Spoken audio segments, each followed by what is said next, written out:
Ito ay isang bansa na sinabing hindi nababangon kailanman. Kahit pa huminto ang mundo at nagdeklara ng pagkabigo ang mga eksperto, hindi ito huminto. Kahit nagugutom, nagtayo sila ng mga paaralan. Kahit wala silang makain, pinag-usapan nila ang industriya ng hinaharap. Kahit sinabing iresponsable ang hamon, tahimik at tapat silang lumakad sa sarili nilang landas. Si Dr. Reyes, isang dalubhasa sa mga usapin sa Timog Silangang Asya, ay nagsabing aabuti ng 100 taon bago makabangon ang bansang ito. Ang ulat mula sa US Department of State ay nagtapos din na imposibleng maging malaya ang bansang ito bilang isang estado. Sa kabila ng pagdeklara ng buong mundo sa pagkabigo nito, may isang bansa na bumaliktad sa lahat ng mga pagtatayang iyon at tumayo sa tuktok. Sa wakas ay naisakatuparan ng bansang iyon ang isang pangarap na hindi maaabot ng walang hamon na masasabing kabaliwan. Ang pangalan ng bansang iyon ay Pilipinas. Simulan na natin ang kwento ng himalang iyon. Kung nagustuhan ninyo ang video na ito, paki-like at subscribe sa channel. Ang inyong suporta ay malaking tulong sa akin. Simulan na natin. Isang klase ito na may matinding kompetisyon sa pag-enroll. Nag-apply ako dahil naakit ako sa pamagat na international hegemony and strategic competition. Gayunpaman, ang unang sinabi ng propesor sa unang klase ay, tingnan natin ang mga bansang nabigo sa pagbangon. Pagkatapos ng digmaan, lubos akong na-scam. Malinaw na nakasulat ang world strategy sa pagpapakilala ng kurso, ngunit tungkol lang sa mga bansang gumuho ang pinag-uusapan ng propesor. Ang mga estudyante sa paligid ko ay may bigoring mukha. Tulad ko, pumunta ako rito para mag-aral ng world strategy. Mukhang nagkamali ako ng klase. Ang Cold War Hegemony Struggle. Ang pangalan ko ay Tyler. Mula pagkabata, interesado ako sa mundo at international relations, at may malaking pangarap akong maging sentrong tao na mamumuno sa Amerika sa hinaharap. Kaya naman interesado ako sa ganitong uri ng klase. Naglakad ng dahan-dahan ang propesor. Kinuha ang yeso, at nagsimulang magsulat ng mga pangalan, isa-isa. Vietnam, Iraq, Afghanistan, Lebanon, North Korea. Sa bawat pagsulat ng isang pangalan, bumaba ang kapaligiran sa loob ng klase. Ano ang pagkakapareho ng mga bansang ito? Tanong ng propesor. Corruption. Alitan sa pagitan ng mga paksyon. Siguro. Wala silang pambansang bisyon. Nagbuntong hininga ang estudyanteng katabi ko. Ilang estudyante ang nagsimulang bumulong-bulong. Dapat ko bang i-drop ito? Iyon din ang iniisip ko. Sa totoo lang, nag-alinlangan din ako na gawin iyon dahil nasa panahon pa kami ng pagbabago ng enrollment.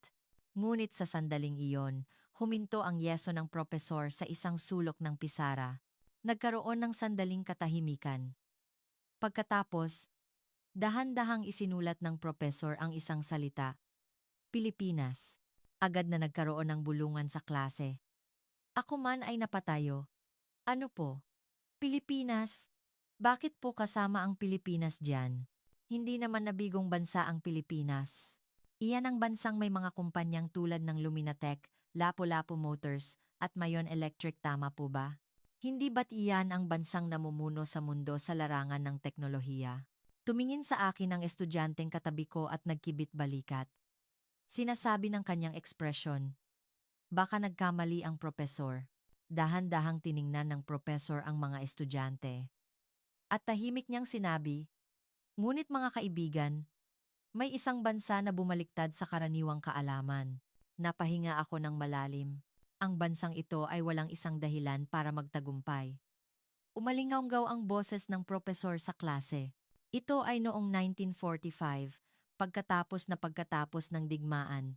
Ito ang pinakamahihirap na bansa sa mundo, pagkatapos ng digmaan. Ang antas nito ay katulad ng mga pinakamahihirap na bansa sa Afrika noong panahong iyon. Tumahimik ang silid. Ang mga estudyanteng bumubulong-bulong kanina ay tumigil sa pagsasalita. Ang buong bansa ay nagugutom. Ang mga lungsod ay naging mga guho. 60% ng mga tirahan ay nawasak. Dahan-dahang nagpatuloy ang propesor sa kanyang kwento. Mga pabrika, halos wala. Mga kalsada, ospital, paaralan. Lahat ay gumuho. Ang karamihan ng infrastruktura ay nawasak. Napahinga ako ng malalim. Sa totoo lang, hindi ko alam masyado ang tungkol sa Pilipinas. Ang alam ko lang ay ang tungkol sa mataas na teknolohiya, power ng ekonomiya, at pag-unlad. Alam kong dumanas ito ng digmaan, ngunit hindi ko inakalang ganito kalala. Mahirap para sa kahit anong bansa sa mundo na makabangon mula sa ganitong uri ng pagkawasak, sinabi ng propesor. Ano sa tingin ninyo ang naging pagtatasa ng international community noong panahong iyon? Tiningnan ng propesor ang mga estudyante. Ang bansang ito ay hindi mabubuhay. Mananatili itong mahirap magpakailanman. Hindi ito makakabangon ng walang tulong mula sa labas. Napatigil ako. Gayunpaman, huminto sandali ang propesor. Ano na ang nangyari sa bansang ito ngayon? Natahimik ang klase. Ito ay isang economic superpower na kabilang sa top 10 sa mundo. Isang dambuhala sa semiconductor, automotive, shipbuilding, at electronics industries. Isang cultural powerhouse din. At isa itong demokratikong bansa. Hindi ako makapaniwala. Nangyari ito sa loob lamang ng 1 taon.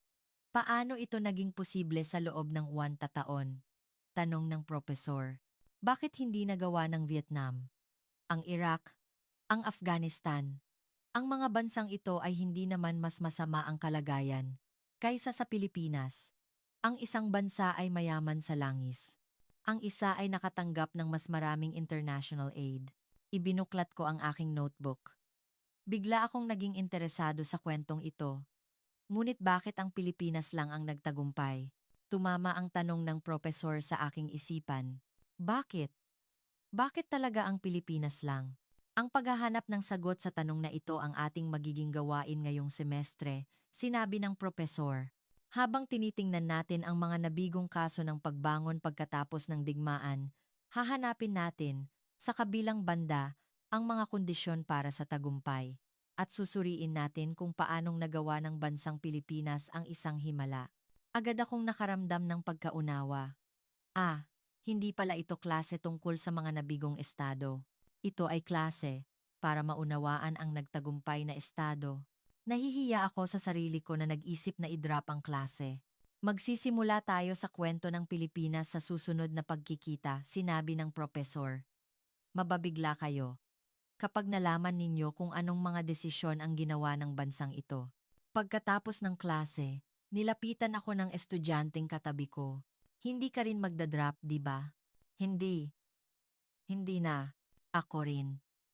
Bigla akong na-curious. Ano ba talaga ang ginawa ng Pilipinas? Ganoon din ang pakiramdam ko. Habang naglalakad pa uwi, patuloy akong nag-iisip. Isang bansa na nagsimula sa mga guho, isang bansa na walang dahilan para magtagumpay, ngunit naging bansa na pinag-aaralan ng mundo. Ano ba talaga ang nangyari sa bansang ito? Hindi ako nakatulog ng gabing iyon. Hinihintay ko ang susunod na klase. Na-curious ako sa bansang Pilipinas. Sa susunod na klase, nagpatuloy ang professor sa kanyang kwento. Ngayon, tingnan natin ng eksakto ang sitwasyon ng Pilipinas noong 1945. Nagbuklat ng mga materyales ang propesor at ipinakita. 60% ng mga tirahan ay nawasak. Halos walang pabrika. At nasira ang mga kalsada. Nagpakita ng larawan sa screen.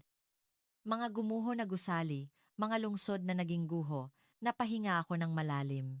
Walang disenteng ospital. Gayon din ang mga paaralan. Lubhang mataas ang panganib ng pagkalat ng mga nakakahawang sakit. Hindi ko maisip. Hindi ba't ito ay antas na maaaring maging sanhi ng pagkawala ng mismong bansa sa ganitong sitwasyon? Mahirap para sa kahit anong bansa sa mundo na makayanan ang ganitong pagkawasak, mariing sinabi ng propesor. Ngunit sa sitwasyong ito, ginawa ng Pilipinas ang pinakakakaibang desisyon sa mundo. Kakaibang desisyon. Nag-umpisa silang magtayo muli sa pamamagitan ng mga paaralan. Ha? Mga paaralan? Ang normal na bansa ay magre-restore muna ng mga tirahan. Pagkatapos, aayusin ang mga kalsada, magtatayo ng ospital, at magtatatag ng mga pasilidad pang-industriya. Iyan ang karaniwang kaalaman. Tama kayo. Ngunit binaliktad ng Pilipinas ang lahat ng iyon. Natahimik ang klase, may isang estudyante na nagtaas ng kamay. Profesor, ngunit bakit? Bakit sa mga paaralan nag-umpisa? Ngumiti ang propesor. Ganito ang naisip ng mga pinuno ng Pilipinas. Wala tayong likas yaman. Walang langis, walang mineral, at maliit ang lupain. Kaya paano tayo mabubuhay? Napahinga ako. Ang sagot ay tao. Ang tanging yaman ng bansang ito ay ang mga taong may pinag-aralan. Kailangan nating palakihin ang mga tao. Iyan ang konklusyon nila. Kinilabutan ako. Nagtayo sila ng mga paaralang may pader na lupa sa bawat nayon baryo. Ang mga residente mismo ang nagluto ng laryo at gumawa ng mga silid-aralan. Ang mga guro ay nagturo kahit hindi sapat ang kanilang suweldo. Nagpakita ng larawan. Isang maliit na paaralan na may pader na lupa. Nag-aaral ang mga bata sa loob nito. Ang literacy rate porsyento ng marunong bumasa at sumulat ng Pilipinas ay 78% noong 1945. Ngunit bumaba ito sa 30% noong 1960s. Sa loob lamang ng 15 taon, noong 1970s, halos nalutas na ito. Para sa konteksto ng Pilipinas, ang literacy rate ay maaaring tumukoy sa epektibong pagkamarunong bumasa at sumulat sa konteksto ng ekonomiya. Hindi ako makapaniwala. Paano ito naging posible? Dahil nagtayo sila ng mga paaralan muna. Dahil pinayagan nilang pumasok sa paaralan ang mga bata kahit sila ay nagugutom, diin ng propesor. Nagdesisyon na ang Pilipinas sa puntong ito. Edukasyon lang ang paraan para iligtas ang kinabukasan. Isinulat ko sa aking notebook, edukasyon ang tanging yaman. At nagdesisyon sila ng isa pa. Isang revolusyon sa kalusugan at kalinisan. Nagpatuloy ang propesor. Nagkaisa ang gobyerno at mamamayan. At nagsagawa ng nationwide total war on infectious diseases. Ang national vaccination rate ay umabot sa world-class level. Inayos ang sistema ng tubig inumin at imbornal, at ang disease rate ay bumaba sa mas mababa sa kalahati sa loob lamang ng ilang taon. Hindi ka panipaniwala. Posible ba ang ganoong kabilis na pag-unlad?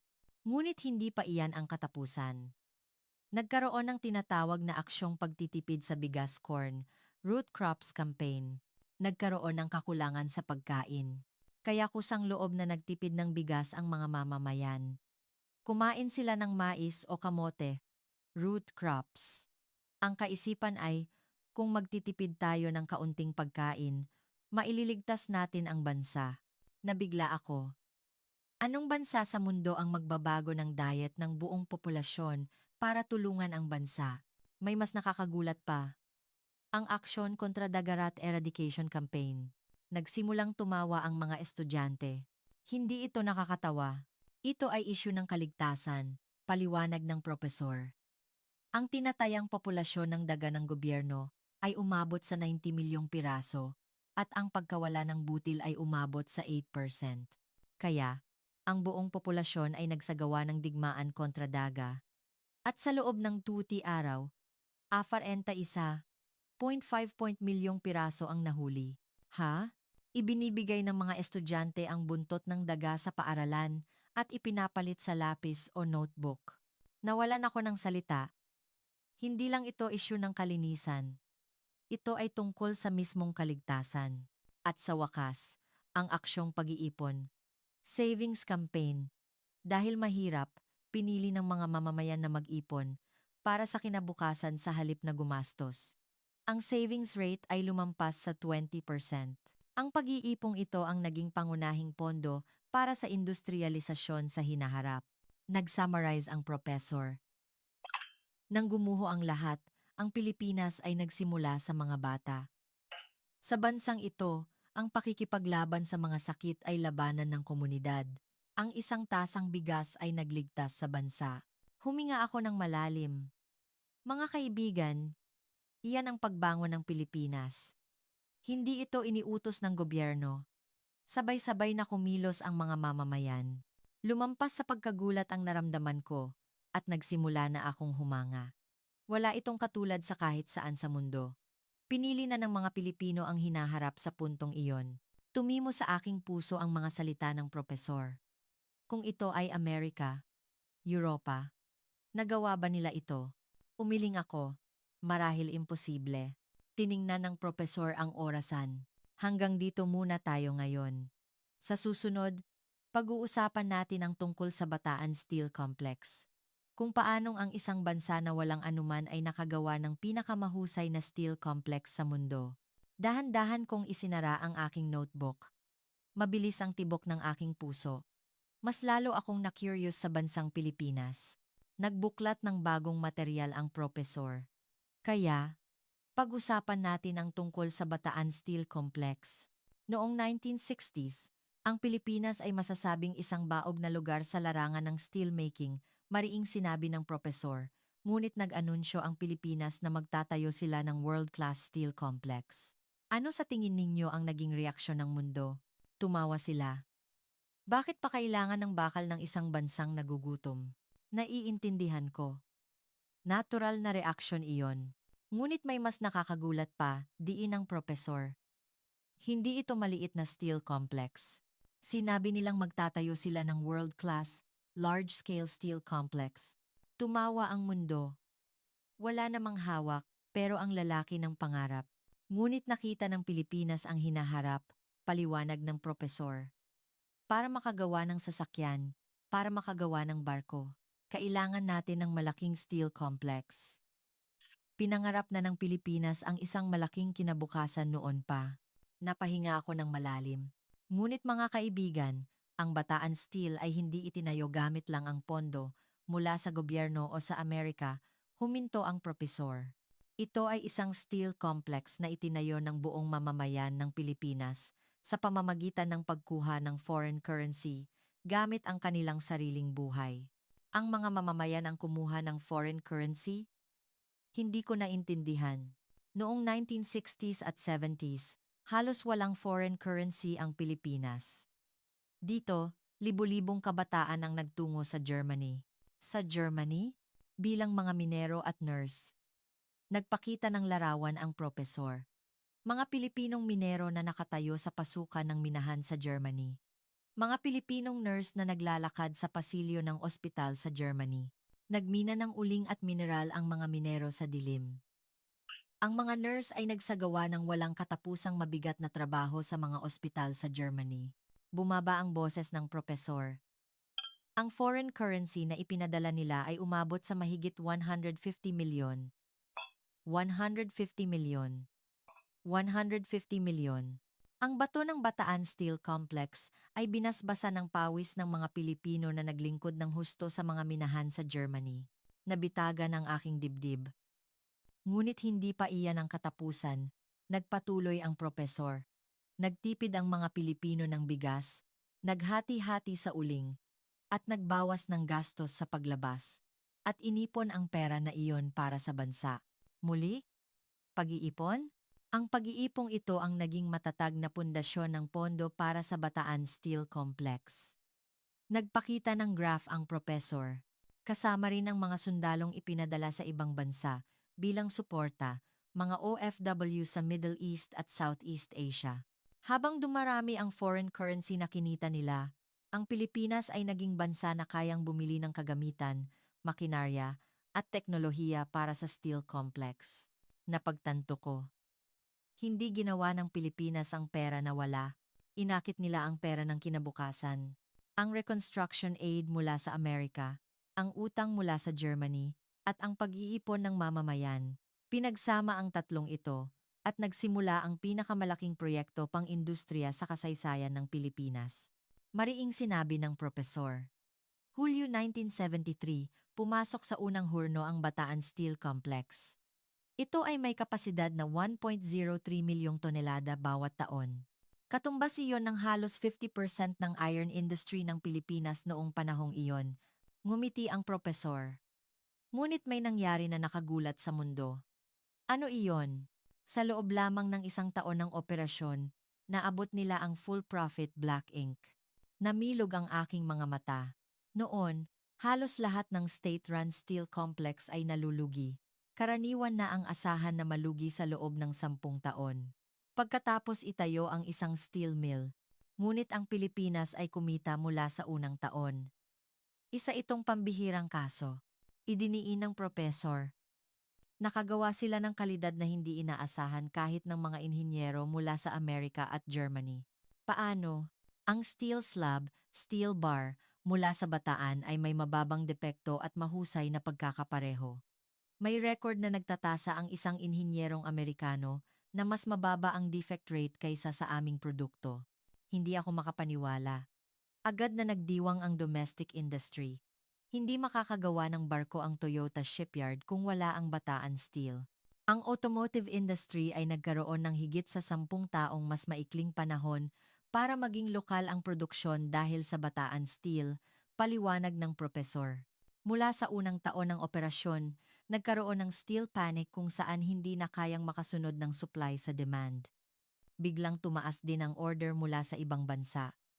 Lumawak ang export sa Southeast Asia, Middle East, at Europe. Nagkaroon pa ng kakaibang fenomena kung saan bumibili pabalik ng steel ng Pilipinas ang mga kumpanya sa Amerika. Nawalan ako ng salita. Sa international market, kumalat ang salitang kung magbebenta ang Bataan Steel, kailangan mong pumila ng maaga para makakuha. Binaligtad ng propesor ang material. 1903 milyong tonelada noong 1973. 2.6 milyong tonelada noong 1976, 5.7 milyong tonelada noong 1978, at 8.5 milyong tonelada noong 1981. Pagkatapos, kasama ang iba pang steel complex, ang Pilipinas ay umakyat sa pangatlong pinakamalaking steel power sa mundo. Pangatlong pinakamalaki sa mundo. Ang bilis ng pag-unlad na ito ay isang hindi kapanipaniwalang bilis na malapit sa world record. Nag-summarize ang propesor. Ganito ang pagtatasa ng international steel industry sa Bataan Steel. Ang kalidad ay world-class, ang productivity ay pinakamataas sa mundo, ang utilization rate ng kagamitan ay higit sa 90%.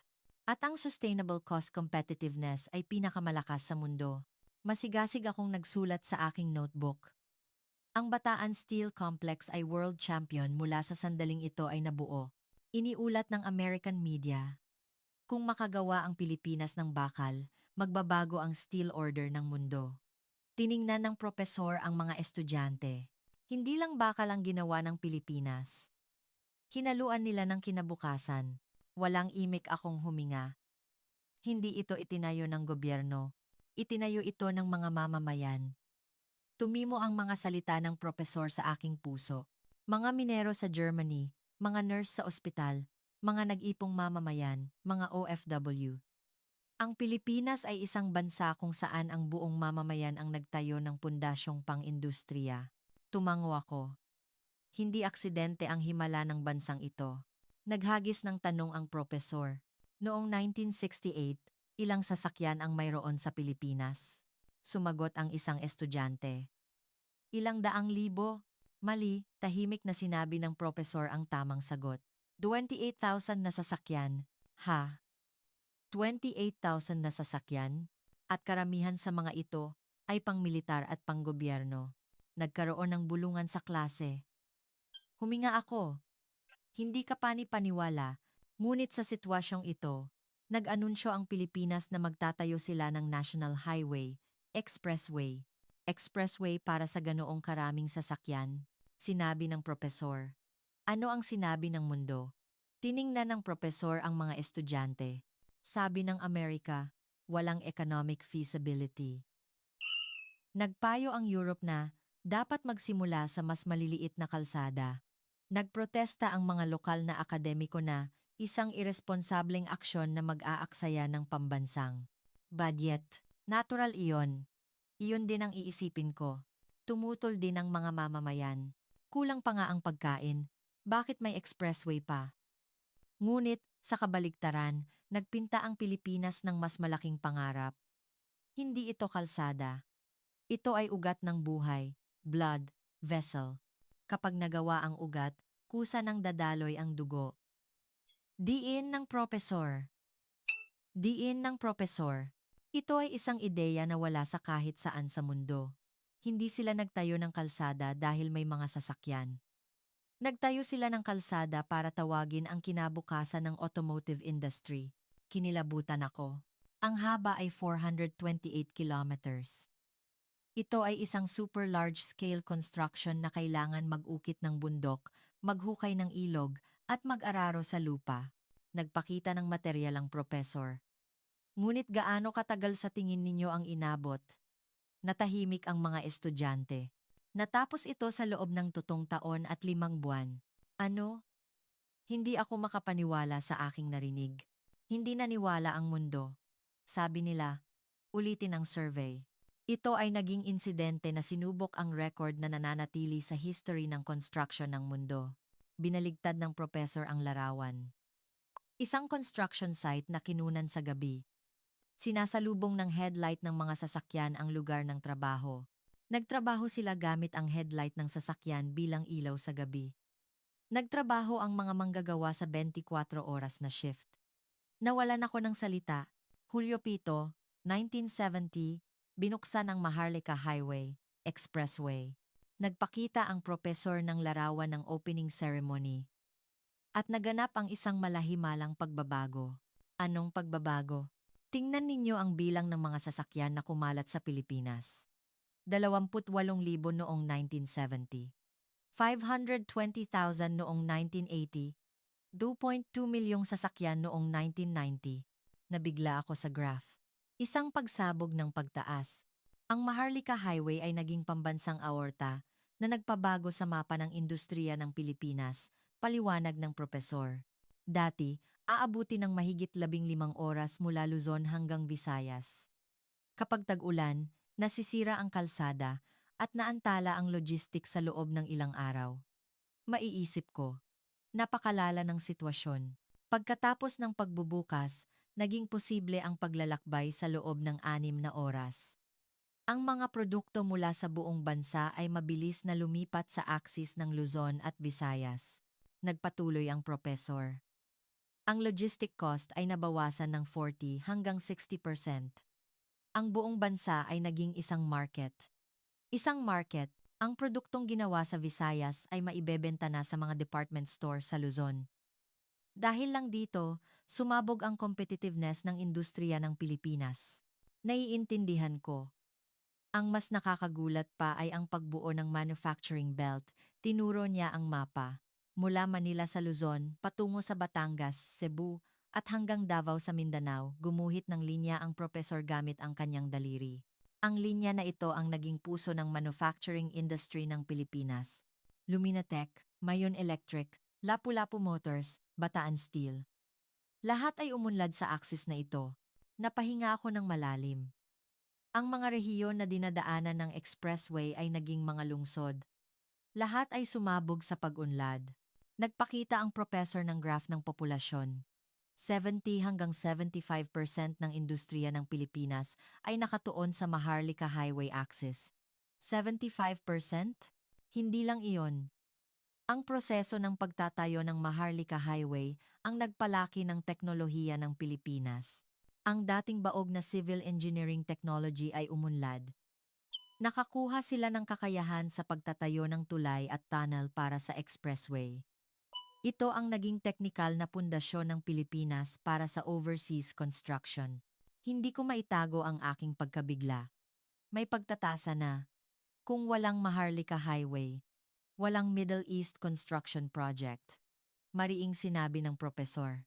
Ang mga produktong agrikultural ay kumalat sa buong bansa. Ang mga regional specialty ay nabenta na sa buong bansa.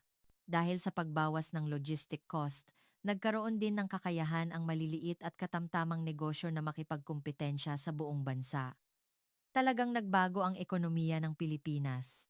Ang Bataan Steel, Lapu-Lapu Motors, Toyota Shipyard, at electronics industry ng Cebu. Lahat ay umunlad upang maging global export hubs dahil sa logistic na pundasyon ng aksis na ito. Nag-summarize ang propesor. Ang linya na nag-uugnay sa Luzon at Visayas ang naging isang logistic pipe. Ang Maharlika Highway ang pinakamahalagang kalsada para sa Pilipinas upang maging pinakamalaking export country sa mundo. Isinulat ko sa aking notebook, hindi kalsada kundi ugat ng buhay. Mga kaibigan, yan ang diskarte ng Pilipinas. Diin ng propesor. Ang isang bansa na walang sasakyan ay unang nagtayo ng expressway. Hindi ito construction, kundi isang deklarasyon sa kinabukasan. Huminga ako ng malalim. Naguluhan ang mundo sa bilis ng Pilipinas. Nang matapos ang kalsada, sumunod ang industriya. Tumimo ang mga salita ng propesor sa aking puso. Hindi hinintay ng Pilipinas ang kinabukasan. Inuna nila ang paggawa ng kinabukasan. At pinilit nilang dumating ang kinabukasan na iyon. Dalalalalambala, dalalalalalalalambala, dalalalalalalalala. Tumango ako. Naiintindihan ko na bakit ang Pilipinas lang ang nagtagumpay. Naghagis ng susunod na tanong ang propesor. Ano ang ginawa ng isang bansa na walang ma-export? Sumagot ang isang estudyante. Dapat silang gumawa ng ma-export. Ganoon ang iniisip ninyo, di ba? Ngumiti ang propesor. Ang Pilipinas ay pumili ng eksaktong kabaligtaran. Kabaligtaran? Nagtayo sila ng export complex muna, kahit wala silang produkto na i-export. Nagkaroon ng tawanan sa klase. Hindi ko rin ito agad naintindihan.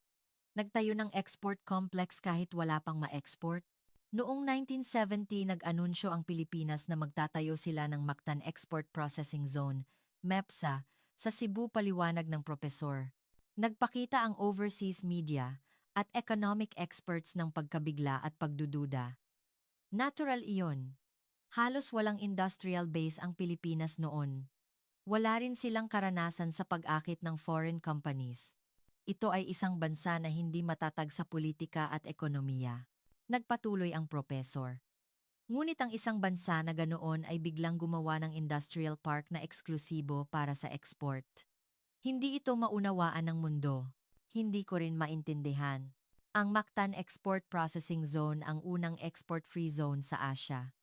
Ito ang naging modelo na kinopya kalaunan ng China, Vietnam, Malaysia, at Indonesia. Nagbuklat ng material ang propesor. Ganito ang sinabi ng Pilipinas sa mga foreign companies. Ang mga produkto na ginawa dito ay maaaring i-export ng walang buwis. Magbibigay kami ng murang at tapat na manggagawa. Bibigyan namin kayo ng maximum na suporta ng gobyerno. Napakahusay na kondisyon. Noong una, iilang kumpanya lang mula sa Europe ang dumating, ngunit hindi nagtagal, dumagsa na rin ang mga kumpanya mula sa Amerika at Asia. Nagpakita ng larawan ang propesor. Ano ang naging reaksyon ng overseas media? Tanong ng propesor. Iniulat ng American at British media na mabibigo ang Pilipinas dahil wala itong industrial base. Tinasa nila na walang atraksyon ang Pilipinas para akitin ang foreign companies. Iyon din ang iisipin ko. Kahit sa mga corporate analyst, malaki ang bahagi ng mga may pagdududa. Masyadong malaki ang peligro para sa mga kumpanyang Amerikano na pumunta sa Pilipinas. Huminto sandali ang propesor. Ngunit, sa loob lamang ng 12 taon pagkatapos ng pagbubukas, lubos na nabaliktad ang pananaw ng overseas media. Mula sa simula ng pagbubukas, dumagsa ang mga foreign companies. Ang 600 na trabaho noong una ay tumaas sa 10,000 sa loob ng 3 taon. 10,000 katao, 100,000 tao ang dumaan dito noong 1970s at 80s. Ito ang pinagmulan ng trabaho, paliwanag ng propesor. Ang mga unang export products ay mga laruan, sapatos, at kasuotan. Muling tumawa ang mga estudyante. Hindi ito nakakatawa, seryosong sinabi ng propesor. Natuto ang Pilipinas ng higit pa sa simpleng pag-assemble tulad ng pagpapanatili ng kagamitan, pagpapalit ng piyesa, pamamahala sa produksyon, at pagpapabuti ng proseso. Tumango ako. Nagsimulang magulat ang mundo. Ang mga kabataang Pilipino ay may kakaibang bilis sa pag-aaral ng teknolohiya, diin ng propesor. Ang Mactan Export Processing Zone ang naging mitsa para tuluyang mamulaklak ang electronics industry ng Pilipinas. Gumawa sila ng mga piyesa ng relo, cassette, TV, at lower process ng semiconductor na nagpalaki ng teknolohiya ng mga domestic company. Nagsimula akong magsulat sa notebook. Ang electronics at Luminatech industry ay tumaas ang bilis ng pag-unlad dahil sa epekto ng rehiyong ito. Nagpakita ang propesor ng graph. Noong 1962, ang export amount ng Pilipinas ay 1,155 milyon. Noong 1977, lumampas na ito sa 10 bilyon. Ha! 200-fold increase sa loob ng 15 taon? Imposible iyon kung walang export-free zone, mariing sinabi ng propesor. Ang karamihan ng pagtaas sa export ng Pilipinas noong 1970s ay mga produkto na ginawa sa Mactan Export Processing Zone. Nag-ambag ito ng 6 hanggang 7% ng kabuuang export. Napahinga ako ng malalim. Nagbago ang pagtatasa ng overseas media. Ang kalidad ng manggagawa ng Pilipinas ay higit pa sa inaasahan. Ang Mactan ang modelo ng emerging industrial zone sa East Asia, nagpatuloy ang propesor. Ang tagumpay ng export-free zone ay humantong sa pagtatatag ng Subic National Industrial Complex. Ang Mactan at Subic ay lumaki at naging pinakamalaking industrial production cities sa Central at Southern Pilipinas. Tiningnan ko ang mapa at hinanap ang Mactan. Pagkatapos ng tagumpay ng Mactan, mabilis na kumalat ang mga industrial park sa buong bansa, Cebu, Subic, Batangas. Lalo na ang Cebu National Industrial Complex na nagtagumpay ng husto at nabuo ang dalawang pangunahing akses ng export ng Pilipinas. Nag-summarize ang propesor. Ang Mactan Export Processing Zone ay hindi lamang isang industrial park. Ito ang unang gate na nagbukas ng pinto ng Pilipinas sa world market. Ito ang duyan ng electronics at precision manufacturing industry ng Pilipinas. Ito ay naging success model na pinag-aralan ng World Bank at United Nations. Kinilabutan ako. Ang economic take-off ng kasalukuyang China ay sumusunod din sa Mactan model, diin ng propesor. Ang isang bansa na walang export products ay unang gumawa ng export city. Hindi hinintay ng Pilipinas ang market. Ginawa nila ang market. Isinulat ko sa notebook, ang Pilipinas ay ang bansa na unang nagtayo ng lungsod, hindi pinto, para makapasok sa world market. Tiningnan ng propesor ang orasan. Hanggang dito muna ang klase natin ngayon. Dahan-dahan kong isinara ang aking libro. Mabilis ang tibok ng aking puso. Nagsimula ang klase noong susunod na linggo. Tahimik na sinabi ng propesor. Ang tunay na himala ng Pilipinas ay hindi ang gobyerno, kundi ang mga mamamayan. Muli akong napatayo. Ang mga mamamayan? Nagkaroon ng tinatawag na bayanihan. Para sa Nayon Community-led Barrio Development Movement, paliwanag ng propesor. Abril 29, 1970. Nagsimula ito sa layuning pagbutihin ang kapaligiran ng 32,000 na nayon sa buong bansa. Nagpakita ang propesor ng larawan. Mga nayon noong 1960s. Nasa krisis ang mga rural area ng Pilipinas. Ang kita ng mga magsasaka ay mas mababa sa Sam 1003 ng kita sa lungsod. 70% ng populasyon sa rural area ay nasa kahirapan. Nabigla ako sa larawan. Mga bahay na may bubong na nipakugon. Makikitid na daan ng lupa. Isang nayon na luma. Mabilis na umaalis ang mga kabataan patungo sa lungsod. Ang depopulasyon ng rural area ay isang krisis, mariing sinabi ng propesor. Nagdesisyon ang gobyerno. Kung gumuho ang agrikultura, imposibleng maging industrialisado. Kaya sinimulan nila ang bayanihan. Para sa Nayon Movement, tama po ba? Ano sa tingin ninyo ang ginawa ng gobyerno? Tanong ng propesor. Nagbigay sila ng eksaktong 335 sako ng semento sa bawat isa sa 330,267 na nayon sa buong bansa. Semento. Ang gamit ay para sa pag-aayos ng tulay, pader ng bahay, at pagpapabuti ng common working area, at pagkatapos ng isang taon, tinasa nila, paliwanag ng propesor. Ang mga nayon na nagpakita ng magandang resulta ay binigyan ng karagdagang semento, steel bar, materyales, at budget. Ang mga nayon na walang resulta ay walang karagdagang tulong. Mekanismo ng kompetisyon. Ang pamamaraan na ito ang naging pinakamalakas na dahilan ng tagumpay. Kahit ang World Bank at ang World Food and Agriculture Organization ay nag-aral sa mekanismong ito bilang modelo ng rural development, diin ng propesor. Ngunit ang nakakagulat ay, ang gobyerno ay nagbigay lang ng semento at steel bar. Ang natitira ay ginawa ng mga tao sa nayon mismo. Sila mismo ang nag-ayos ng mga daanan. Gumawa ng tulay, pinalitan ang bubong na nipa ng yero o tile. Nagtayo ng common warehouse. Nagtayo ng bagong meeting hall ng nayon. Nagbago ang larawan. Mga residente na nagtatrabaho gamit ang pala at piko.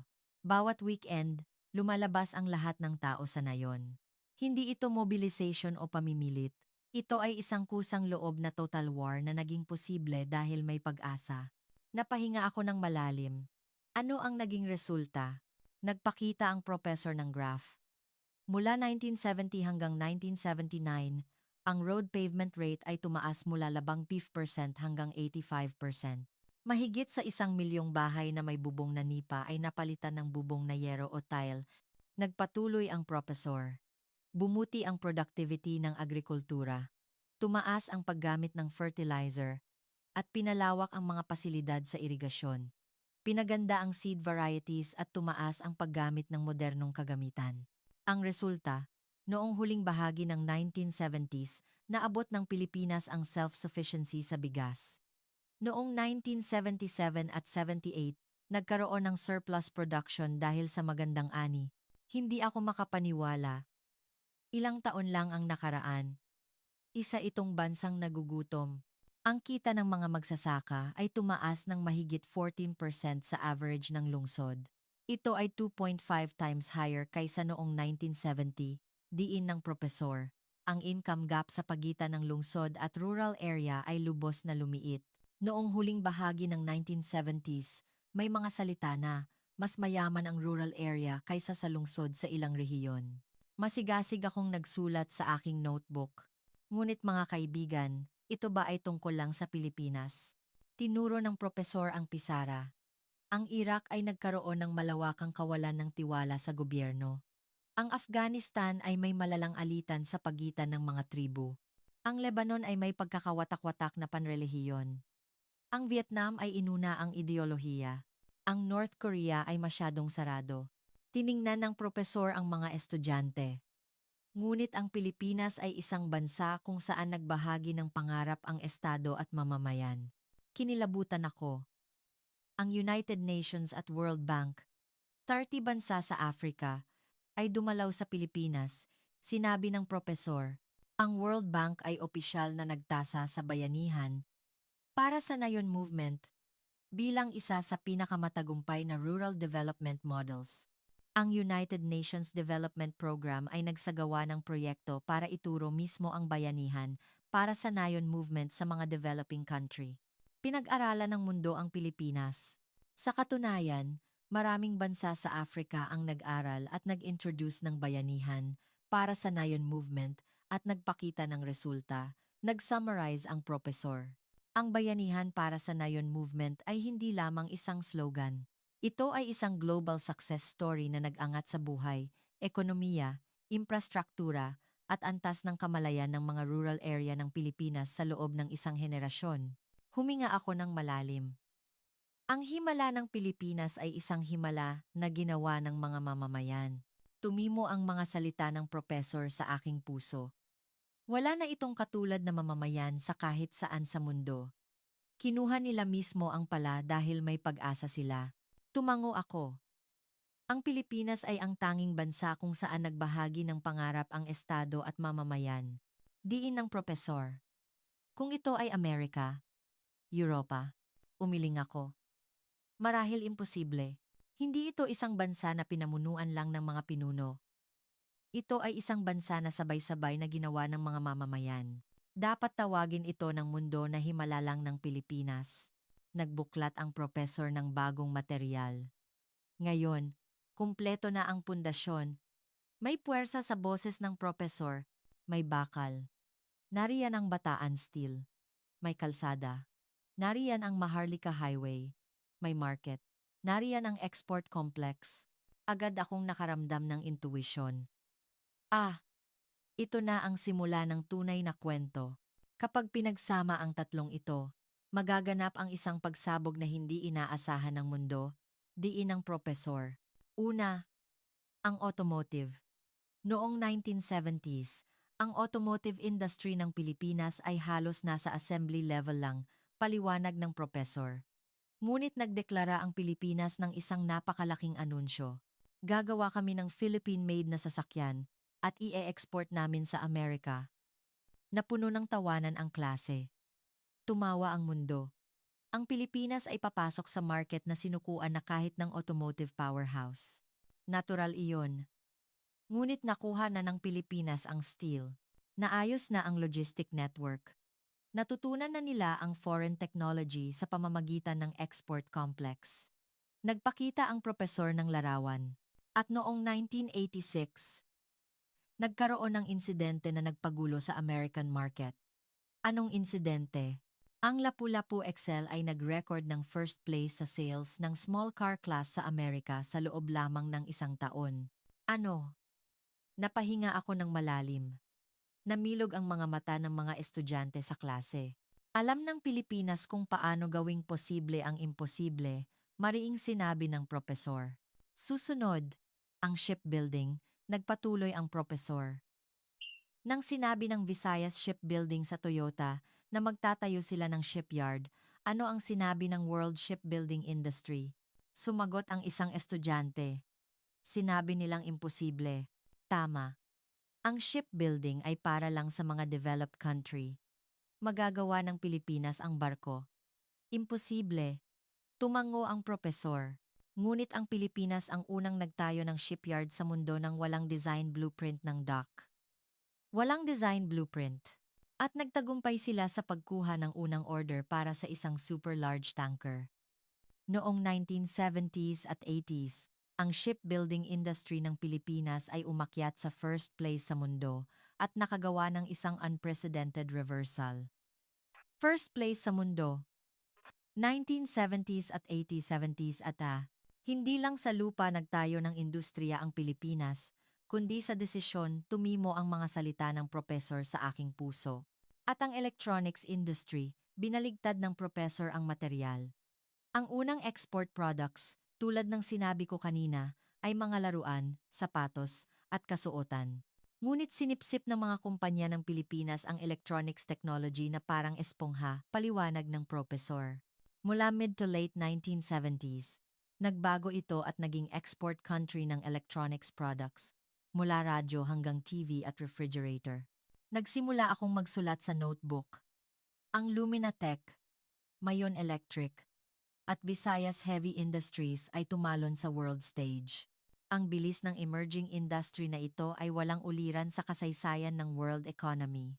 Nag-summarize ang propesor. Mga kaibigan, tingnan ninyo, ang steel ang gumawa ng sasakyan. Ang sasakyan ang nagpalaki ng shipbuilding.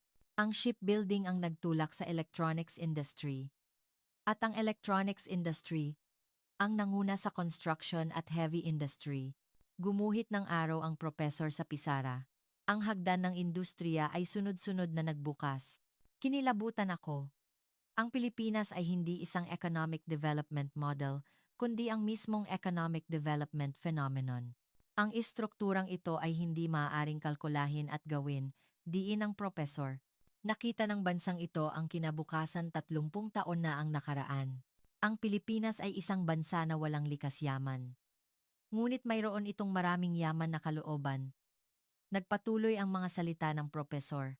Pinagtawanan ng mundo ang sasakyan ng Pilipinas, ngunit binaliktad nito ang American market. Ang isang bansa na nagbebenta ng sapatos ay nagsimulang mamuno sa mundo sa semiconductor. Nagtapos ang propesor. Dahan-dahan akong tumango. Hindi hinintay ng Pilipinas ang kinabukasan. Unang ginawa nila ang kinabukasan. At tumakbo sila patungo sa kinabukasan na iyon.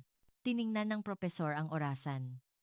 Sa susunod, pag-uusapan natin ang tungkol sa mas nakakagulat na hamon. Isinara ko ang aking notebook. Mabilis ang tibok ng aking puso. Nagsimula ang propesor sa bagong tema.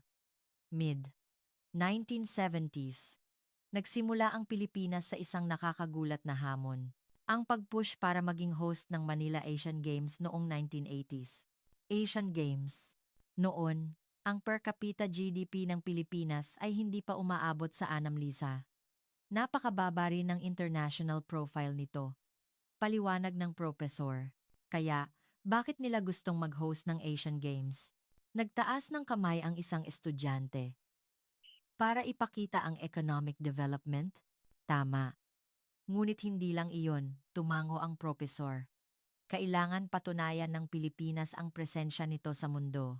Noong panahong iyon, ang North Korea ay nakakakuha ng atensyon bilang kinatawan ng Southeast Asia.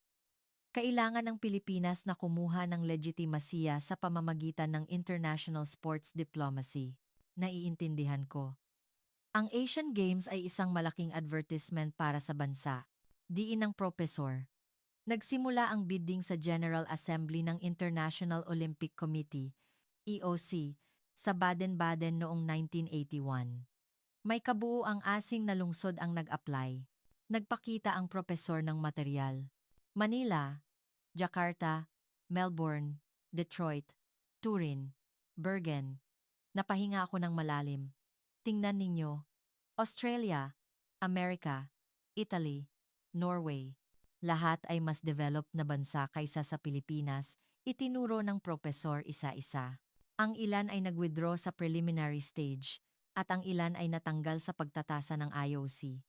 At may dalawang huling kandidato na natira. Ang huling kandidato, Manila at Jakarta, dalawang Southeast Asian, ang buong mundo ay sigurado sa pagkapanalo ng Jakarta. Mariing sinabi ng propesor, bakit sa tingin ninyo? Ang Jakarta ay may mas mataas na international profile at mas mayaman na economic power. Mas malakas din ang lobbying nito sa IOC. Natural lang na isipin kong mas pabor ang Jakarta. Mayroon silang mas advanced na imahe sa loob ng Southeast Asia noon. Ang world media ay tinanggap ang pagkapanalo ng Jakarta bilang natural. Nagpakita ang professor ng newspaper clipping.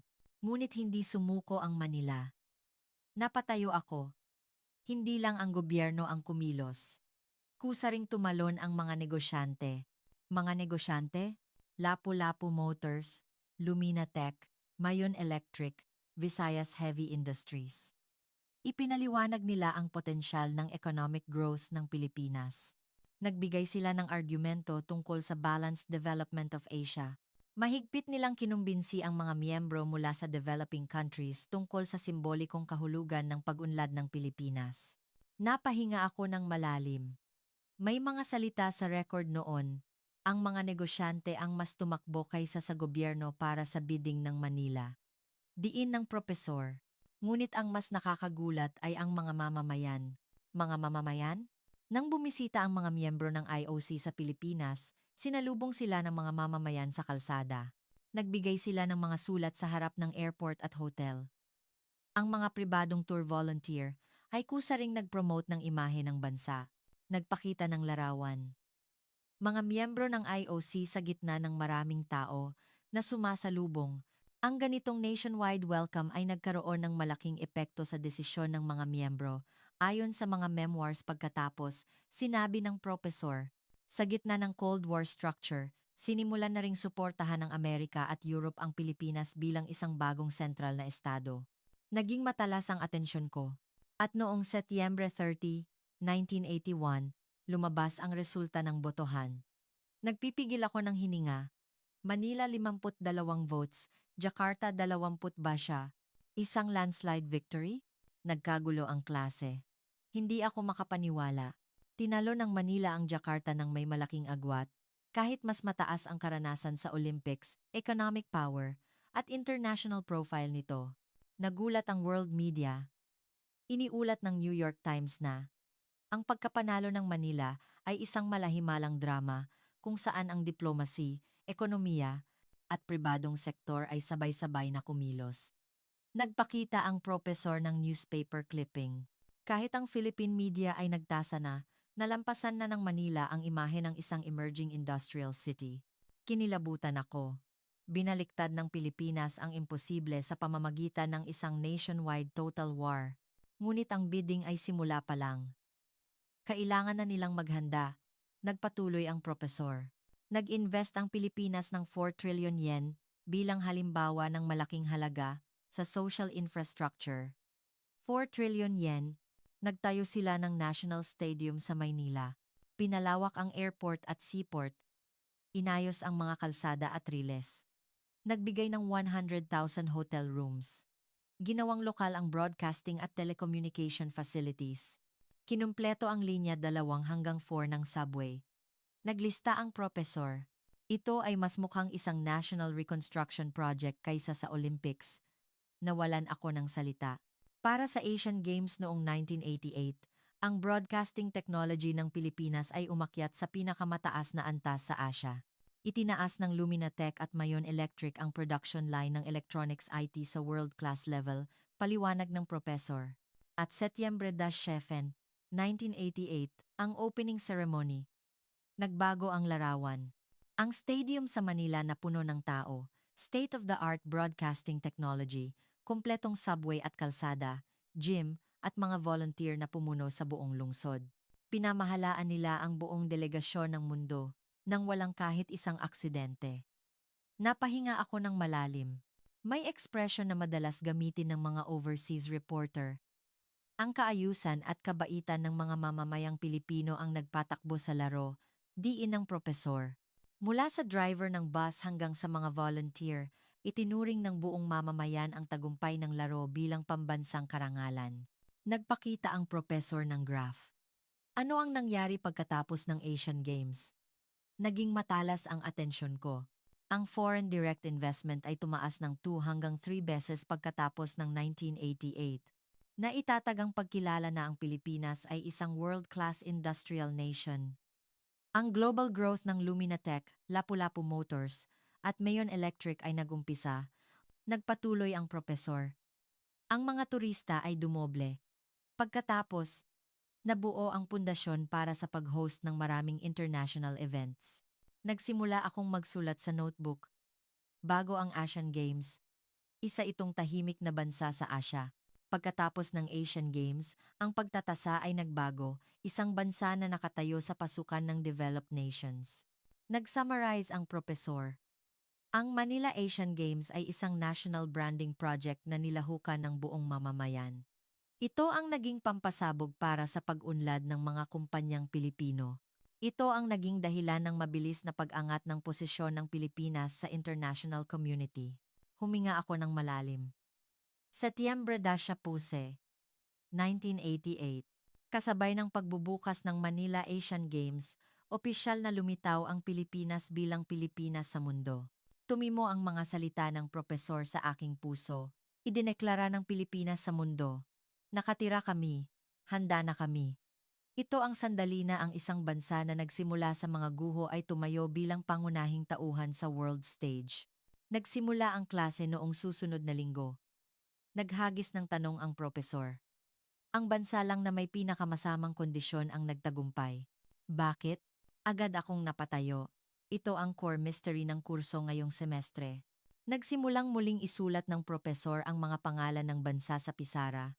Vietnam, Iraq, Afghanistan, Lebanon, North Korea. Ang mga bansang ito ay may mas magagandang kondisyon kaysa sa Pilipinas. Nanginginig ang aking mga mata. Pero bakit ang Pilipinas lang ang nagtagumpay? Una, ang Vietnam, paliwanag ng propesor. Nanalo sila sa digmaan laban sa Amerika. Ngunit pagkatapos ng digmaan, nakatuon lang sila sa ideolohikal na pag-iisa at nabigo sila sa market liberalization at pagtatayo ng industrial base. Naging matalas ang atensyon ko. Nalampasan nila ang golden time ng post-war reconstruction. Ang korupsyon at burokrasya ang naging hadlang sa pag-unlad, mariing sinabi ng propesor. Hindi ang pagkapanalo o pagkatalo sa digmaan ang nagbago, kundi ang pagtingin sa kinabukasan. Tumango ako. Sunod, ang Iraq. Binaligtad ng propesor ang materyal. Isang bansa na may world-class oil reserves. Ngunit ang mga pinuno ay nakatuon lang sa short-term consumption. Kahit may langis, binili nila ang mga industrial product gamit ang langis, kaya naging walang laman ang domestic industrial base. Gumuho ang lipunan dahil sa sectarian conflict. Isinulat ko sa notebook. Kahit may pera, kung walang pangarap, walang magagawa. Ang Afghanistan, nagpatuloy ang propesor. Ang bansa na pinakamatagal at pinakamaraming natanggap na international aid sa mundo. Ngunit nabigo ito sa national integration dahil sa tribal conflict. Kahit gaano karaming tulong ang natanggap, ginamit lang ito para mapanatili ang rehimen, hindi para sa pag-unlad. Sa huli, binalik ng Taliban ang kapangyarihan. Diin ng propesor. Walang bansa ang nabangon muli sa tulong lang ng labas. Kung hindi kikilos ang sarili, walang mangyayaring himala. Napahinga ako ng malalim. Ang Lebanon. Nagpakita ang propesor ng larawan. Tinawag na Paris ng Middle East. Isang powerhouse ng edukasyon at kultura. Ngunit gumuho ang national system dahil sa religious conflict. Kahit mataas ang educational level, hindi nakagawa ng estratehiya para sa kinabukasan ang isang watak-watak na lipunan. Naalala ko ang bayanihan. Para sa Nayon Movement ng Pilipinas. Ang Pilipinas ay nagkaisa ang mga mamamayan, ngunit sila ay nagkawatak-watak. Sa wakas, ang North Korea, bumaba ang boses ng propesor. Ang kondisyon pagkatapos ng digmaan ay mas maganda kaysa sa Pilipinas. Ngunit ang sarado, ihiwalay, at diktatorial na rehimen ang nagpahinto sa mismong pag-unlad ng teknolohiya. Ang pagmamataas na iba tayo ang naging hadlang sa pag-unlad, mariing sinabi ng propesor. Kailangan munang matuto. Kung hindi, hindi ka makakapamuno. Tumango ako. Gumuhit ang propesor ng 5 malaking bilog sa pisara. Kaya, bakit ang Pilipinas lang ang nagtagumpay? Una, future-oriented thinking. Isinulat niya sa unang bilog. Nagtayo sila ng steel mill at expressway kahit nagugutom. Ikalawa, consistent national vision. Isinulat ko.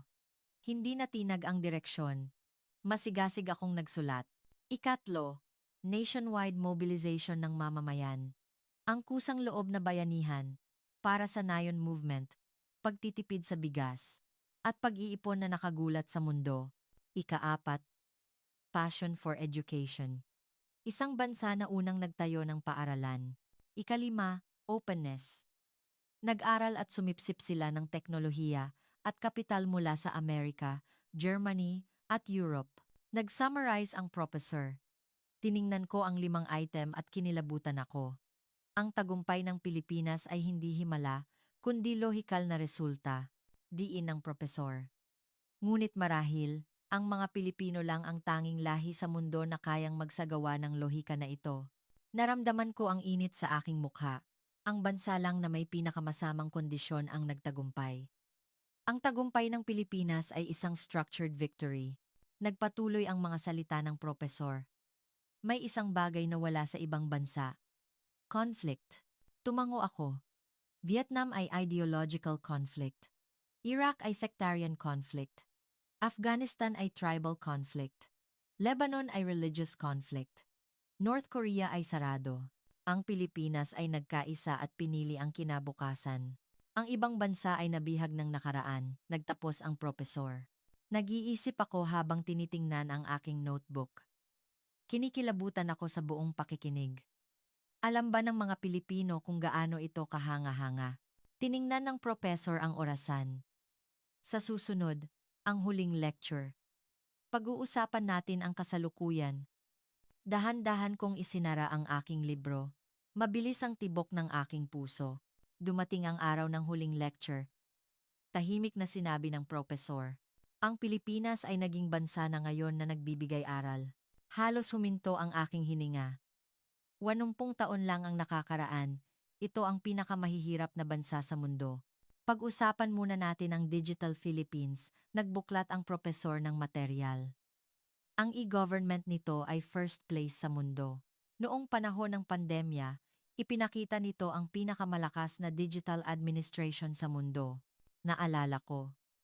Noon, maraming beses na naibalita ang trading system ng Pilipinas.